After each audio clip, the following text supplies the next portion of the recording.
Una de las epidemias o pandemias que nos tiene en vilo es el VIH-Sida y muchos de nosotros estamos de miedo por el coronavirus, pero ya convivimos con las hepatitis, ¿no? Ya convivimos con el VIH, ya convivimos con el dengue, ya convivimos con muchas enfermedades. ¿Y por qué tenerle miedo al coronavirus? Igual vamos a poder convivir al final con él. Entonces, también vamos a hablar de historia del VIH-Sida para ver esta evolución que ha tenido esta enfermedad que la tenemos que aprender a convivir y evitar sus riesgos, ¿no es cierto? Y evitar sus enfermedades eh, que se producen cuando ya no tienes defensas, las oportunistas. Entonces, si hablamos históricamente, tenemos que ver en esta línea del tiempo que todo comenzó en 1981, cuando se produjeron los primeros, la primera alerta sobre algunos casos de pacientes que morían con una inmunodeficiencia por diversos gérmenes. Entonces era una enfermedad que no tenía un agente determinado, solamente eran infecciones oportunistas y comienza la carrera, igual que ahora, de determinar quién es el agente. Y en 1983 se descubre ya quién era el agente, que era un virus, pero entre el 81 y 83 es una carrera frenética entre varios países, ¿no? Australia, Inglaterra, Estados Unidos, Francia, Brasil, Japón, China, ¿no? Y que todos querían encontrar al virus igual que ahora, ¿no? Ya determinado el 83, entonces en 1985 muere un actor de cine, Rod Hudson, que era el metrosexual de la época, o sea, era el mero macho, el, el, el, el, el riquito de las mujeres, y él, ¿no es cierto?, era el que hacía de vaquero, el que hacía de hombre fuerte, y cuando muere, muere por infecciones oportunistas, y cuando muere se dan cuenta primero que muere su parejo, porque él era homosexual, y luego muere él, y ahí es donde comienzan a discriminar a las personas y indicar de que los homosexuales eran quienes transmitían la enfermedad. Entonces, así comienza este tipo de enfermedades y así comienza la historia del virus. Entonces, ya para 1995 y 96 ya se había determinado, ya se había descubierto un primer medicamento, ¿no es cierto?, que más o menos era en 1987 se descubre el primer antirretroviral, donde todos los artistas, Rod Hudson dona su fortuna para la búsqueda de la cura contra el VIH, ¿no es cierto? Y varios artistas, hombres de dinero que fallecen, ¿no? Comienzan a donar parte de su dinero para esto, para perseguir, ¿no? Y en 1987 se tiene el primer antirretroviral, es el AZT o sidobudina, que utilizan para contrarrestar, ¿no es cierto?, los embalos a este virus. En 1995 y 96 entran en juego los cócteles de drogas. ¿Qué es eso, no? Cuando hablamos de cócteles, medio que no lo entendemos. Pero recuerden cuando uno va a los prestes, ¿no? Cuando va a los prestes, ingresas y te colocan un montón de coctelitos de todo color y rematas con un shot, con un balón y entras más borracho, ¿no es cierto?, que cuando te farreas por cuando has aprobado microbiología. Entonces, esos son los coctelitos, ¿no? Me acuerdo cuando era joven, tenía pelo y creía en el amor, nos escapábamos con mis amigos en la facultad y nos colábamos a los prestes, ¿no? Bailábamos con las cholitas y era una linda experiencia. Mejor seguiremos con, con los cócteles de drogas. Entonces, como descubren ya varios medicamentos, entonces comienzan a dar hartos poquitos, ¿no? Y con hartos poquitos, como cada uno tenía un diferente tipo de mecanismo de acción, entonces comienzan a contrarrestar al VIH. No tiene cura el VIH, pero los medicamentos prolongan la vida del paciente. Ya para 2001 ya están de moda los medicamentos genéricos y gracias a los medicamentos genéricos entonces se pueden eh, dar, ¿no es cierto? Se pueden abaratar los costos para que la gente tenga acceso, ¿no? Antes era difícil tener acceso, pero después es muy fácil, ¿no? Como actualmente estamos. Y para lo cual se hacían diagnósticos mediante la prueba de ELISA, dos ELISAs y un Western blot para confirmar, que ya vamos a ver enseguida, pero llevaba mucho tiempo, ¿no? Y eso, llevar de mucho tiempo, hacía de que los pacientes se escapen, nos regresen y al final no sepa uno cuántos tienen VIH. Entonces, para el 2002 se pone en práctica las famosas tiras rápidas, las pruebas rápidas para diagnóstico en menos tiempo y se testea también en Bolivia y es efectivo. Actualmente eso es lo que se hace. Entonces, gracias a esta línea histórica que hemos podido ver, ¿no es cierto? Vamos a determinar que esta historia hace de que en el principio, después de Rod Hudson, se identificaba a los pacientes con las 4Hs. Y cuando yo era estudiante en la década de los 80, con mis compañeros estudiábamos el libro de Javets y aprendíamos de que teníamos que estudiar las 4Hs. Las 4Hs eran que los pacientes que tenían VIH, SIDA, eran los pacientes homosexuales con H, eran los negros, los haitianos, porque eran negros con H, eran los heroínomanómanos, ¿no es cierto?, con H, porque son los drogadictos que se inyectan, ¿no es cierto?, y los hemofílicos, que son aquellos que tienen enfermedades de la sangre y que necesitan transfusiones sanguíneas y la sangre estaba contaminada. Entonces, la regla en esa época era las personas de riesgo. Pasa el tiempo y en la década de los 90 se reúnen los estudiantes de medicina en Cuba y determinan, ¿no es cierto?, nuevas parámetros para ver que no haya tanta discriminación contra el VIH-Sida. Y allá es donde determinan que ya no se tiene que hablar de personas de riesgo, como las 4H, sino que ahora se habla de conducta de riesgo, ¿no? Entonces depende de cada uno que si hace bien o mal las cosas para evitar esta enfermedad. Entonces, en la recta final, como les decía, son varios los que llegan, los que comienzan a buscar al virus y son los finalistas, el de la derecha, Robert Gallo, un norteamericano, virólogo, y el de la izquierda, Luc Montagnier, un virólogo francés. Entonces, ambos están llegando a la meta y el primero es Robert Gallo y dice, es un retrovirus, ¿no? Es un retrovirus que presenta ciertas características. La principal es de que va a afectar y tiene sus células blanco, ¿no?, en los linfocitos T CD4. Entonces es ahí donde se va a alojar y ese es lo que va a destruir y van a bajar las defensas. Todo el mundo le cree, pero Luc Montagnier en Francia dice, no es ese, ¿no? ¿Por qué? Porque Robert Gallo había dicho, es el virus HTLV y el virus HTLV es el virus linfotrópico humano. Si es linfotrópico es de los linfocitos T, ¿no?, de los linfocitos T humanos. Entonces él determina que era un retrovirus HTLV, ¿no? Y Luc Montagnier dice, no, es de la familia de los retrovirus, pero no es HTLV, es un nuevo virus. Y lo bautiza como VIH, virus de la inmunodeficiencia humana, y obviamente Robert Gallo pierde y Luc Montagnier gana.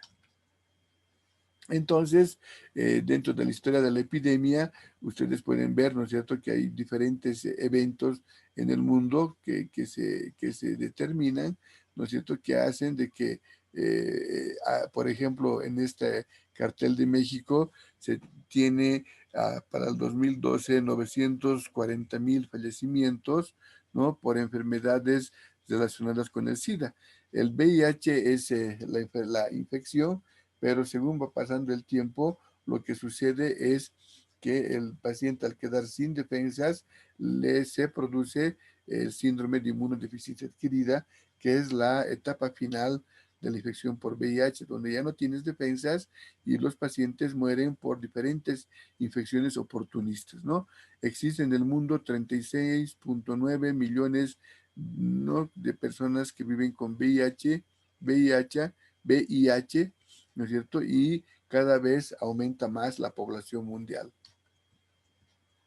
Gracias a los logros de Luc Montagnier y de su colaboradora François Barré-Sinoussi, ¿no es cierto? Son los dos del Instituto Pasteur de Francia que logran el premio Nobel el 2008, el premio Nobel de Medicina el 2008, por haber descubierto al virus del VIH y determinado que tiene una nueva enfermedad que es el SIDA, ¿no? En el mismo año, como no se entrega en separado, hemos visto que la hepatitis B se le ha entregado a una sola persona, pero aquí se entrega tres, dos del VIH, y al doctor Hausen se le entrega por haber descubierto, haber determinado que el papilomavirus humano, el HPV, es el causante del cáncer cervicuterino. Entonces, cuando era estudiante, se decía, ¿no?, que el cáncer cervicuterino es producido, ¿no?, el HPV, ¿no?, es un virus que produce las verrugas.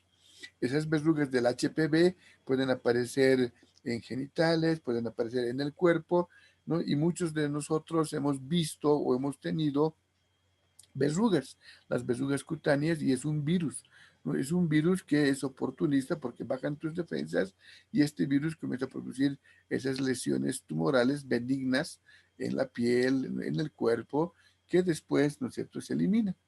Entonces, el causante es el HPV. Y cuando se hablaba del cáncer cervicuterino, entonces se decía que era por mucho uso, ¿no? Entonces, las prostitutas, como mucho usan, tienen cáncer, ¿no? Pero también había el otro lado de la moneda, eran las monjas. Ah, claro, las monjas no usan y también tienen. Entonces, entre que usas y no usas era la pelea. Al final, hasta incluso hablaban del pH del semen. Dios mío, cada barbaridad que escuchaba era interesante, ¿no? Y como era yo un buen estudiante, bueno, no bueno, sino será que atendía bien, todo me las creía.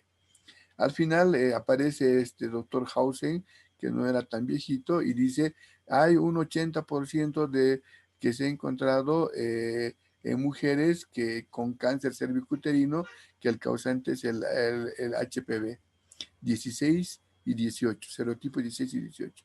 Y medio que no le creen, ¿no? Y después dice, sí, es un 85% y es un 90% y se transmite del varón a la mujer. Obviamente es transmisión sexual. Entonces se hace un relajo. ¿Por qué? Porque en la familia todos hemos tenido un pariente que ha fallecido con cáncer cervicuterino y si es de transmisión sexual, a sacar conjeturas.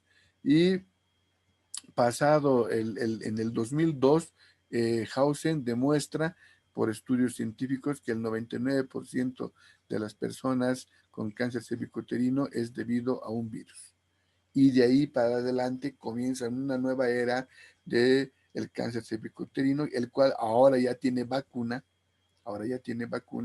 y la vacuna se da a los pacientes entre los 10 y los 14 años, a las mujeres, a las niñas entre 10 y 14 años, antes de comenzar su actividad sexual, para que al estar vacunadas y cuando tengan su parejo, entonces si este lleva el virus del papiloma humano, entonces no le contagie y no le produzca un cáncer cervicuterino. Recién ha comenzado las vacunaciones hace unos 4 o 5 años atrás, así que se espera que en unos 20 años se comience a erradicar este virus. Y por ese motivo a Hausen le dan el premio Nobel de Medicina junto con Luc Montagnier y la doctora François Barré-Sinoussi, ¿no es cierto?, por su descubrimiento del VIH. Entonces, como estamos hablando del VIH, es un retrovirus. Robert Gallo decía que era un HTLV, era un virus linfotrópico humano, pero Luc Montagnier determina que no, que es otro virus, que es de la misma familia, retrovirus, pero es de la inmunodeficiencia humana. Entonces, pertenece a un virus ARN, son de la familia retrovirus, es un lentivirus, ¿no es cierto? Y el 81, los pacientes que estaban con SIDA morían con infecciones oportunistas como el sarcoma de Kaposi, que es el herpes virus tipo 8, y Pneumocystis carini, que es, ¿no es cierto?, un hongo oportunista también. Y a partir del 84 Luc Montagnier pone el nombre, aparte del VIH, dice, muy bien, y la enfermedad se llama SIDA, síndrome de inmunodeficiencia adquirida. Entonces, el virus del VIH hay dos tipos, el 1 y el 2. El 1 está presente en América y en África, y el 2 es un virus que generalmente se encuentra en África. Entonces, cuando se hacen los laboratorios, no se pueden diferenciar por métodos laboratoriales si es 1 o 2. Solamente sabemos que existe tanto el 1 como el 2, pero eso es más por métodos epidemiológicos. Lo importante es saber que este retrovirus es, ¿no es cierto?, el virus que ha cambiado la historia del mundo. Este es el virus, es un ARN, es icosaédrico o esférico, que tiene envoltura y tiene glucoproteínas. No vamos a aprender todas las glucoproteínas. Cuando yo era estudiante tenía que aprender qué hacía la GP120, la GP41, ¿no?, la proteína 32, la 66, la 24, y nuestro examen era horroroso, ¿no? Entonces ha pasado mucho tiempo y no es justo aprender. Lo que hay que aprender es cómo vas a evitar. Ahí está la estructura del virus. Y cuando ingresa a los linfocitos TCD4, los linfocitos TCD4 tienen un receptor para la proteína GP120, que es una glucoproteína que está en la envoltura del virus del VIH.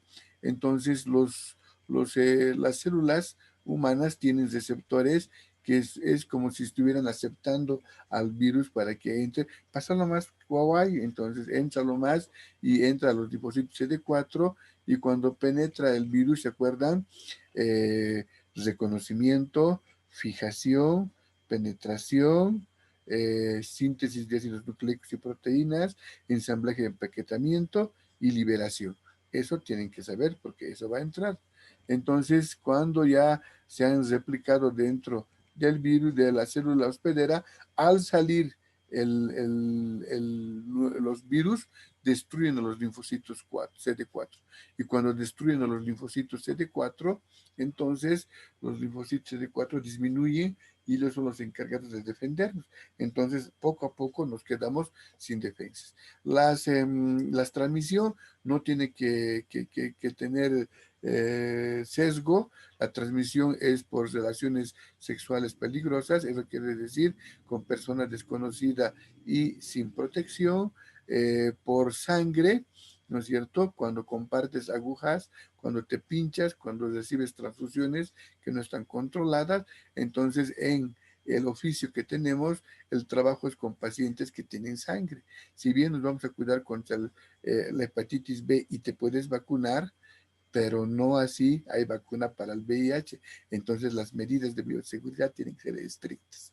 Y la vertical de la madre al niño, ¿no es cierto?, que es, ¿no es cierto?, algo muy trágico.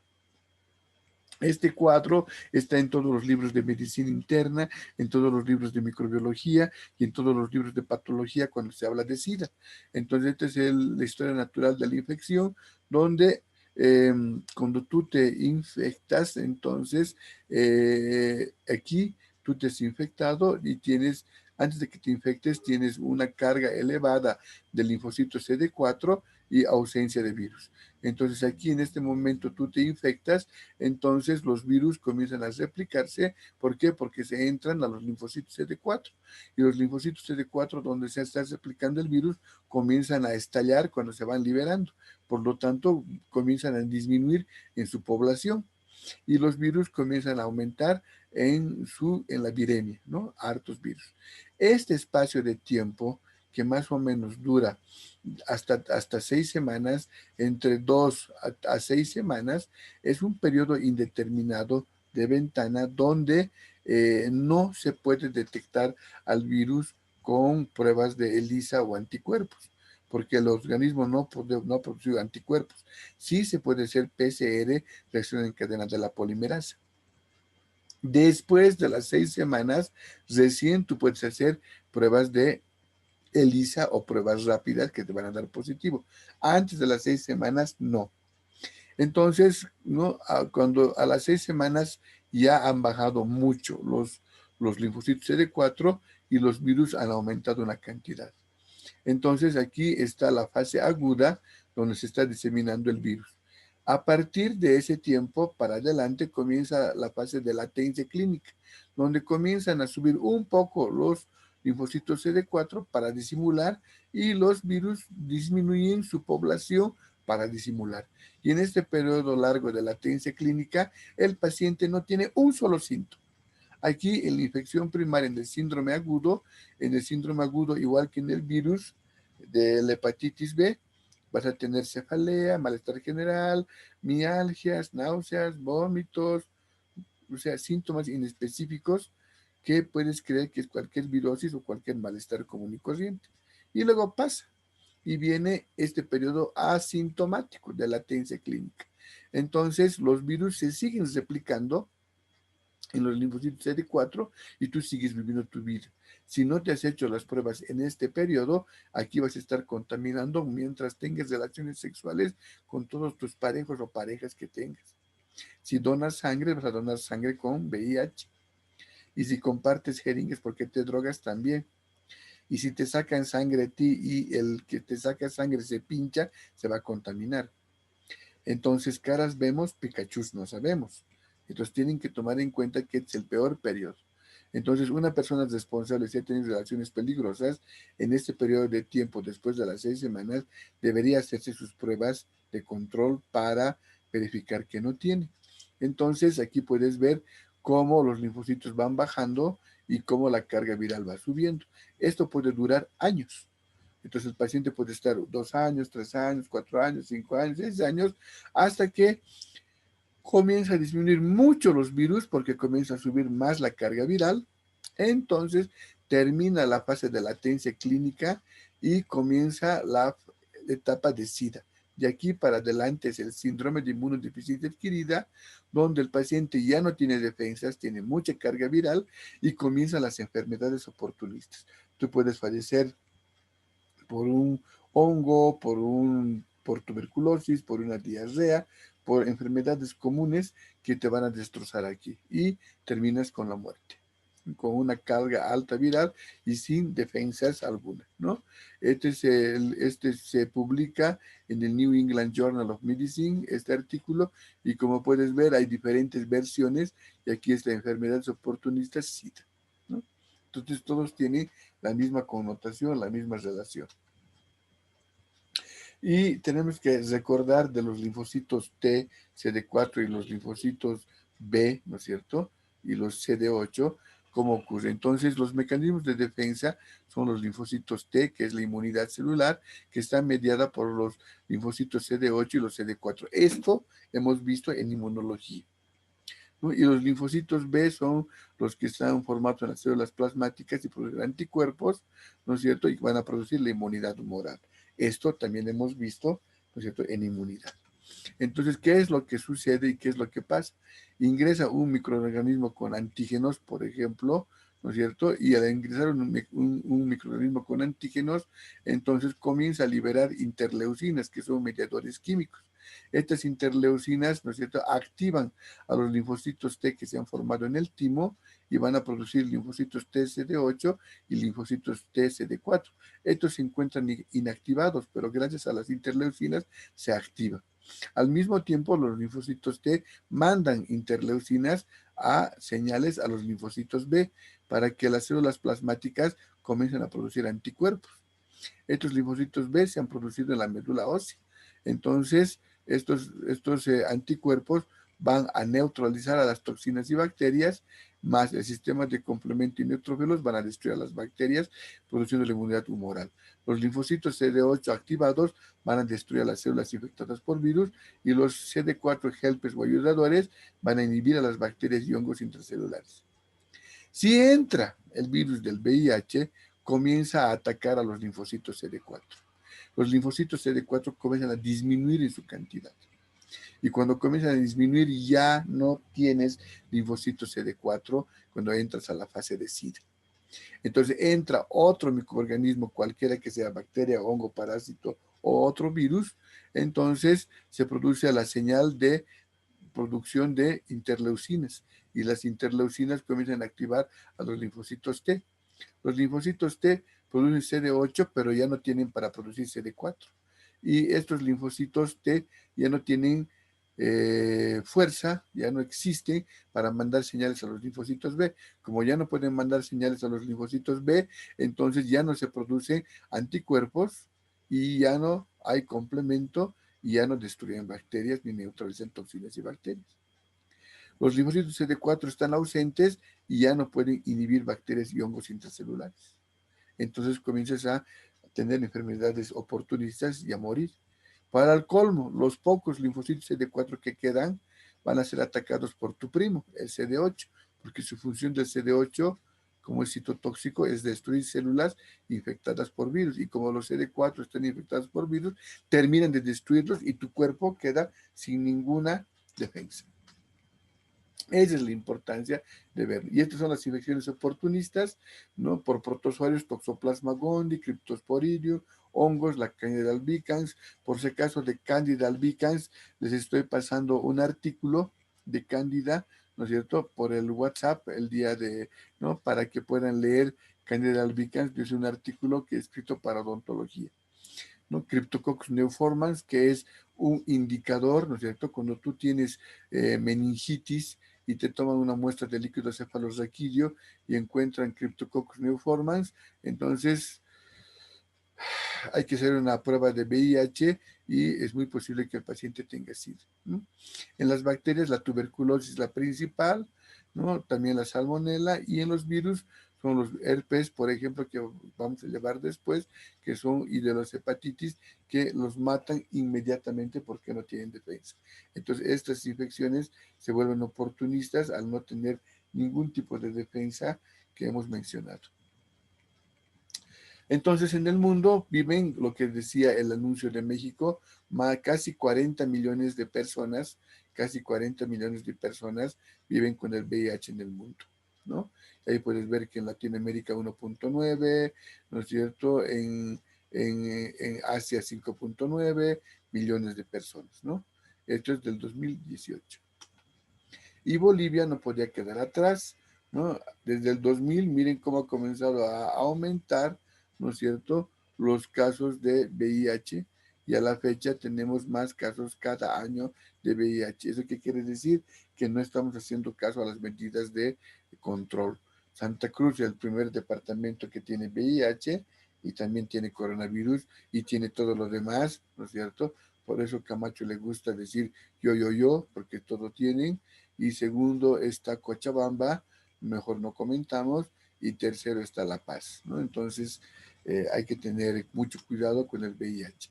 Antiguamente este era el diagnóstico que se hacía, ¿no? El diagnóstico que se hacía era un primer ELISA, después de que tomaban la muestra, en 20 días regresabas y si eras positivo en 20 días, entonces te hacían un segundo ELISA, ¿no es cierto? Y el segundo ELISA tardaba otros 20 días, mejor un mes para redondear y no te confundas, y si salía nuevamente positivo, o sea, 2 ELISAs positivo, entonces te hacían el Western blot, que era la prueba de confirmatoria, pero eso también se esperaba otros 20 días, otro mes, después de 3 meses, si salía positivo, recién te confirmaban que eras VIH positivo. Entonces en eso se gastaban mucho tiempo, mucha plata y se perdían los pacientes y a veces fallecían y ya no los podías recuperar. Entonces actualmente, después a partir del 2002, como habíamos visto en historia, se hacen las pruebas rápidas que duran 15 minutos. y estas pruebas rápidas que duran 15 minutos, según el protocolo actual, se tienen que realizar 2 pruebas seguidas. Cuando un paciente viene con sospecha de VIH, entonces se le hace una prueba, espera 15 minutos y si es positiva se le hace una segunda prueba, es un pinchacito, esperamos máximo 15 minutos y en menos de media hora ya tenemos que el paciente es VIH positivo, entonces recién le decimos cero positivo o reactivo al VIH. Entonces, en ese momento le damos tratamiento y podemos prolongar su vida. Entonces, en menos de una hora ha sido diagnosticado y tratado. Antes, 3 meses y más hasta que te puedan dar tratamiento. Ahora ya no, 2 pruebas rápidas seguidas y si las dos son positivas, ya eres VIH, ¿no es cierto?, reactivo o positivo. Ya, eso es lo actual y que les voy a preguntar.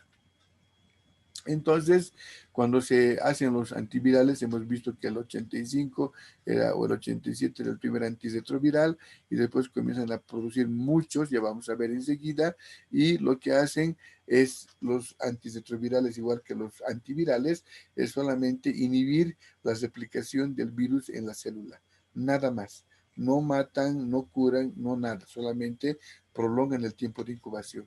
Entonces, a partir del 85, el 87 se ha descubierto el AZT, que es la acidobudina, y así se han ido descubriendo varios, ¿no es cierto?, medicamentos gracias al aporte de los fallecidos y de otras empresas, de Bill Gates y otros que han puesto plata para que se vayan investigando, ¿no?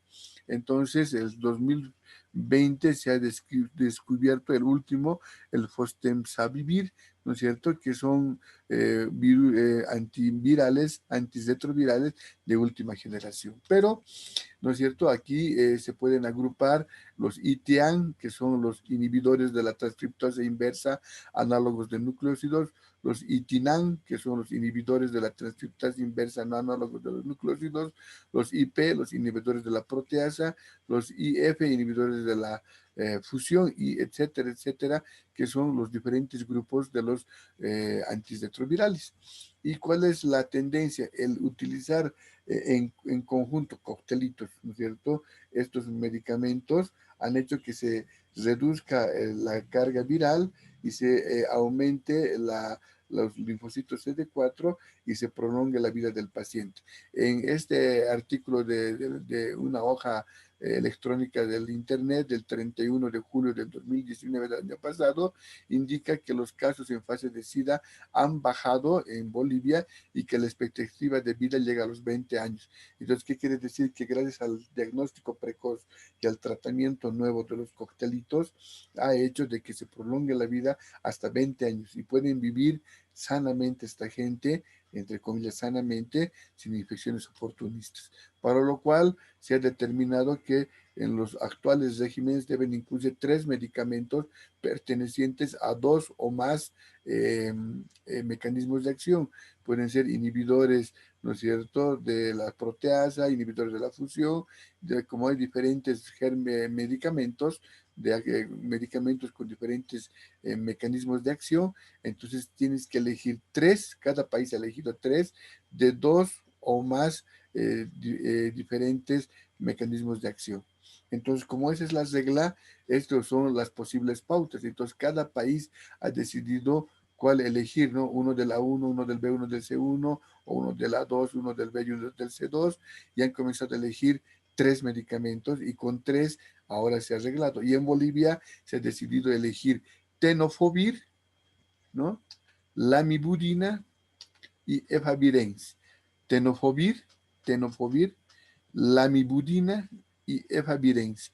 Entonces son 3 medicamentos que se ha escogido en Bolivia y se administra en un solo comprimido. El comprimido se llama TEL, ¿no? ¿Por qué TEL? Porque tiene tenofovir, efavirenz y lamivudina, ¿no? Entonces puedes encontrar los medicamentos de manera individual, pero ¿qué es lo que se ha hecho actualmente? Se han unido en un solo comprimido, tenemos los 3, tenofovir, efavirenz y lamivudina.